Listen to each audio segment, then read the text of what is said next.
Hello, my name is Ryan Roach, and I was in the middle of writing an angry letter to my ex-girlfriend tonight, and I decided that instead of doing that, I'm going to drink some alcohol.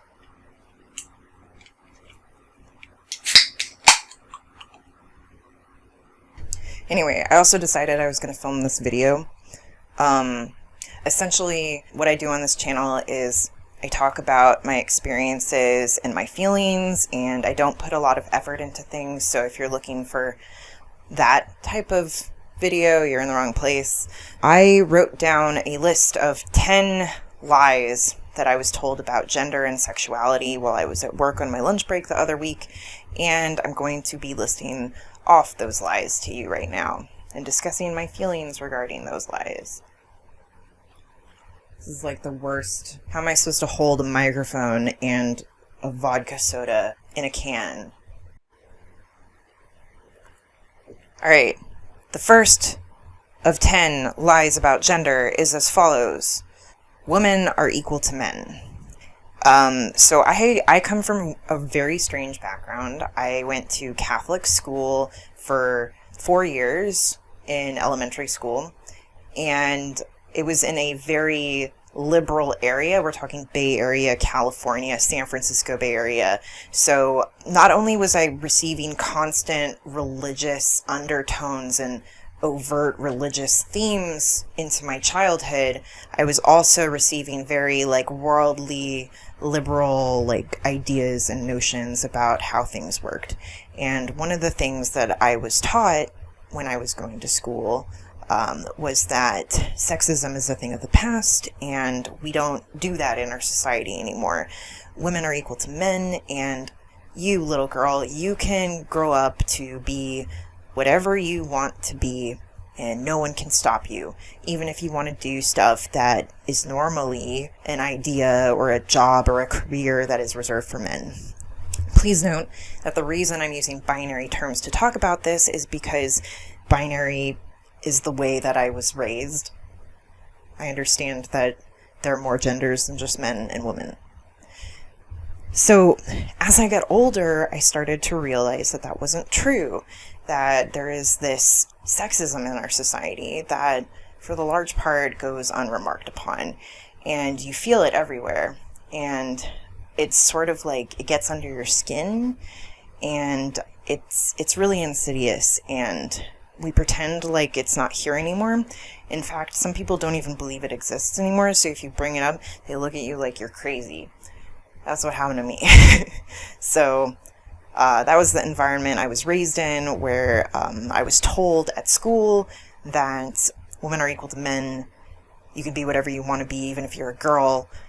Yet at home, I was raised to believe that men are the head of the household. Women should stay home, take care of the children, and do the chores. There were lots of sexist jokes in my household. My parents were extremely sexist. My father was a complete misogynist, and all of this was taking place within San Francisco Bay Area. So it was a very confusing childhood, to say the least. Women are still to this day not considered equal to men in our society, so that was a lie. Lie number 2. The only way to be trans is to get sex reassignment surgery. So I know that's not the term we use anymore, but I'm old, and when I was young, the only time that trans people were discussed at all, it was in terms of this surgery, this reassignment surgery. And as a young queer person, I often felt like a man trapped in a woman's body. And so when I heard that the only way to actually become a man was to get bottom surgery, I was just like, no, I don't want that. So obviously I can't be trans. And that is a lie. And there are many trans people out there, trans men, trans non-binary people, who do not get bottom surgery, and they are still trans, and they are valid. Lie number 3. Everyone is born with innate gender and innate sexuality that cannot change over time. So this is more of a liberal lie that I sort of grew up with outside of my household. My household was very conservative, so we didn't even discuss gender and sexuality in my household. But like I said, I grew up in the San Francisco Bay Area, so I was exposed to liberal ideas about gender and sexuality as I started to get older and saw them in the real world, like met trans people, met queer people.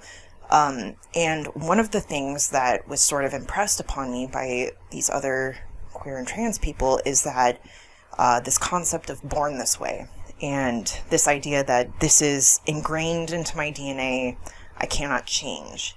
And while I think that that notion is extremely useful for protecting LGBTQ rights, I don't think that it is necessarily true for all LGBTQ people. And in fact, I think it might cause problems for some of us who are more fluid in our sexuality and in our gender, because I don't necessarily believe that I always was this way. I think that there could have been circumstances in my life, had they been slightly different, my sexuality and gender might have evolved differently, and thus I would be a different kind of person, a different sexuality, a different gender than I currently am today. Is that true for all people? I don't think so. I think it actually might be the norm that some people are just innately a certain gender or innately a certain sexuality. But in my particular case, I feel that there is a fluidity to my queerness, which is integral to who I am. And to deny that fluidity would be to deny my identity, to deny my true self. So yeah, gender and sexuality, not innate characteristics for some people such as myself. So as you can see, this is a vodka soda with lime. This is what gay men in San Francisco drink. Learned that at Folsom Mega Hood 2021. Lie number 4. There are only 2 ways of being masculine: excelling in sports or excelling in STEM, science, technology, engineering, and math. And this is sort of a lie that came from both my conservative household and my liberal at-school upbringing. So in both of these spheres of my childhood, I was sort of raised to believe in this binary notion of women being one way, men being another way, there obviously being no in between because we're in a binary society. And I was taught that men are good at athleticism, sports, and science, math, engineering, and women are good at housekeeping and being in touch with their emotions and communication and makeup. Just there is definitely like a clear cut. And as you can see, I laugh when I talk about feminine things because I was raised to look down on feminine things. I was raised to look down on them. I was raised to hate women. And as somebody who is a woman, I'm kind of like, wow, I'm still unlearning this shit.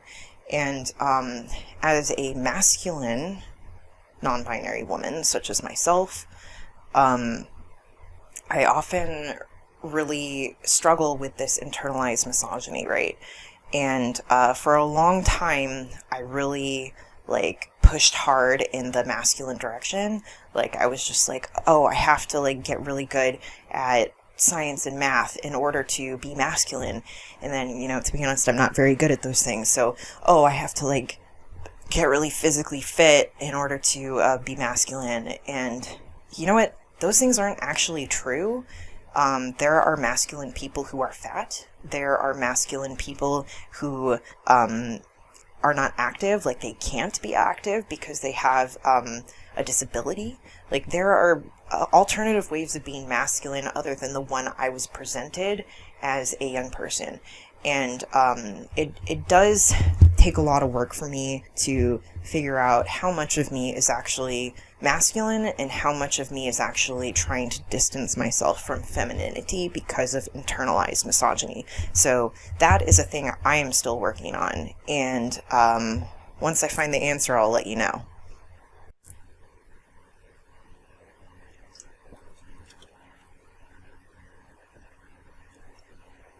Lie number 5. being masculine is being better than feminine. So this goes back to what I was saying in line number 4, about my internalized misogyny that I was raised with. And it's something I'm still working on. How much of my identity truly is masculine, and how much of my identity is I became masculine because I don't want anything to do with femininity because I hate being a woman. Like, how much of that, how can you, it's impossible to separate it out because, like, we grow up in this society. How are we supposed to be able to separate who we really are and what we were raised to do and believe? It's very difficult. But one thing I do know is that there is nothing wrong with femininity. And this is a thing that, despite the fact that I've come to understand this, I still have to remind myself of it. I still have to remind myself that just because a woman spends a lot of time on her appearance and her looks doesn't mean she's any less of a person. Doesn't mean that her thoughts and opinions don't matter. Like, if just because you care about like art and beauty doesn't mean you're shallow. And I think that this idea of shallowness being associated with femininity is awful, and it is a deeply ingrained attribute in our society. It's a lie, and we need to uproot it, and we need to talk about it more because it's there. Like, you can't avoid it. So, line number 6. Being feminine requires that you are desirable to men. And this one is applicable in my life simply because I used to present much more feminine, and I was very much in denial of my queerness, and I dated men. And I think that there were lots of reasons why I dated men, but the main reason I dated them was for resources, such as having access to cars and money, which men seemed to have, and also to have validation, to just be acknowledged as desirable. And I just remember this one time, multiple times actually, when guys broke up with me. It wasn't even that I particularly cared that they broke up with me, because I can't even remember these guys' names anymore, but I was like so upset that they broke up with me. And the reason why I did get upset about it was because it meant that I was less valuable as a person because these men didn't want me. And that is a huge lie that I think lots of women and lots of assigned female at birth individuals, such as myself, are taught to believe. And it's very much ingrained in our culture. It's a lie. We have to uproot it. We have to talk about it. And that's what I'm doing right now. Also, I'm getting drunk. Slowly but surely. Line number 7. If you are not desirable to men, you are a failed woman. Honestly, why the fuck is this like literally the same lie as lie number 6? Like, I think when I was at work, I was like tired because I already talked about this lie, and I think you understand where I'm coming from here. So, you're not a failed woman just because a guy is not attracted to you. Like, fuck that. No. Lie number 8. Women have to cook and clean. It is both expected and mocked. So this is something really interesting that I learned about growing up in my conservative religious household in the Bay Area. I learned that my place as a woman was to do the cooking and cleaning, yet the fact that I became interested in cooking and cleaning was a source of humor for men. And it was funny that we did these things even though they were expected of us because of our gender. So it was this weird sort of like, you want us to do this thing, yet you make fun of us for doing it at the same time. So it's like this weird sort of like nagging aspect to do this thing for me. Yet isn't it hilarious how these women are like in the kitchen for us, doing these things for us, like shopping, am I right? Make me a sandwich. Just all these sorts of like shopping, cooking, sandwich jokes that like we have in our culture about women. It's so weird to me that women's work is invaluable to our culture. Child rearing is invaluable to our culture. And yet, not only is that labor for the most part unpaid, it is mocked relentlessly in our society. And I think that the reason why it's mocked is because if we had to treat it with any sort of dignity, men would be forced to confront the concept that the labor women do is real labor, and it's difficult, and it requires payment. maybe women should be paid for something like that. Anyway, so that's another lie that I learned about our society.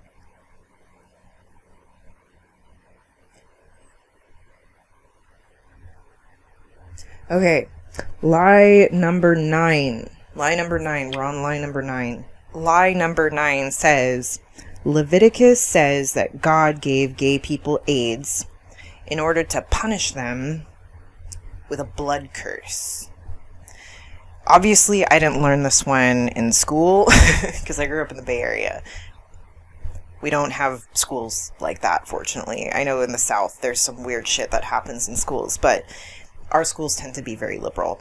This lie I learned in my household. My mother, although I was raised Catholic, she was very much, I don't know, she was almost agnostic in terms of her sense of Christianity. Like, Jehovah's Witnesses would knock on the door and try to, spread the good word to her, and she would invite them inside and sit down and have conversations with them for hours, just like talking about the Bible.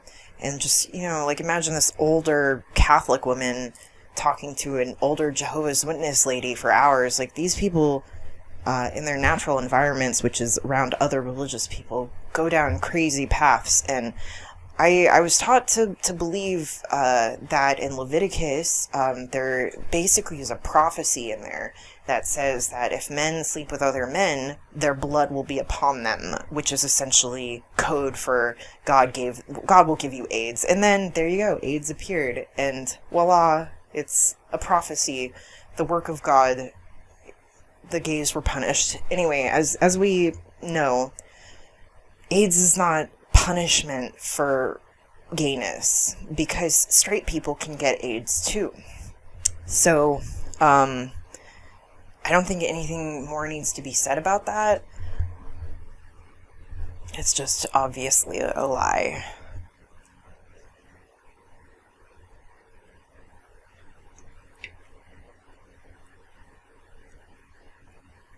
All right. Last one. You ready for this? Lie number 10. Gender is not important. Okay, so this one's a trick lie, because gender is this huge part of our society, right?